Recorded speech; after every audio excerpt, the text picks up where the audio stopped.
সকালে ভূমিকম্পের যে তীব্রতা, ঢাকায় এমন ঝাঁকুনি এর আগে অনুভূত হয়নি। ভূমিকম্পের উৎপত্তিস্থল মাধবদী ইন্দো বার্মা টেকটনিক প্লেটের অংশ। এতে জমে থাকা ৮.২ থেকে ৯ মাত্রার ভূমিকম্পের শক্তির কিছুটা প্রকাশিত হয়েছে। তাই আগামীতে আবারও তীব্র ভূমিকম্পের শঙ্কা বিশেষজ্ঞদের। এদিকে ক্ষয়ক্ষতি এড়াতে দ্রুত ডিটেইল এরিয়া প্ল্যান এর ভূমিকম্প নীতিমালা বাস্তবায়নের পরামর্শ স্থপতিদের।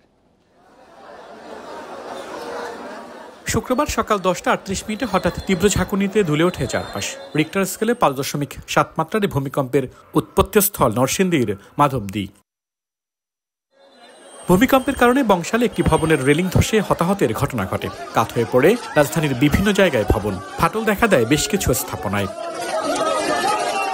এমন পরিস্থিতিতে আবারও প্রশ্ন আসে, রাজধানীর ভবনগুলো কতটা নিরাপদ? নির্মাণে কি বিল্ডিং কোড মানা হয়েছে?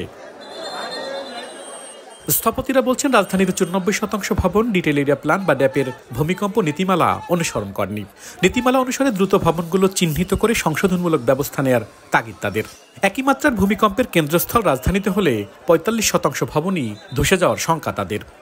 94% ভবন অনুমোদিত অথবা অনুমোদন নেওয়ার পর ব্যত্যয় করে ঘটা নগরীর নাম ঢাকা। 30 থেকে 40% বেশি ভবন যেগুলো ভবন সেগুলোকে নিরাপদ মনে করি না।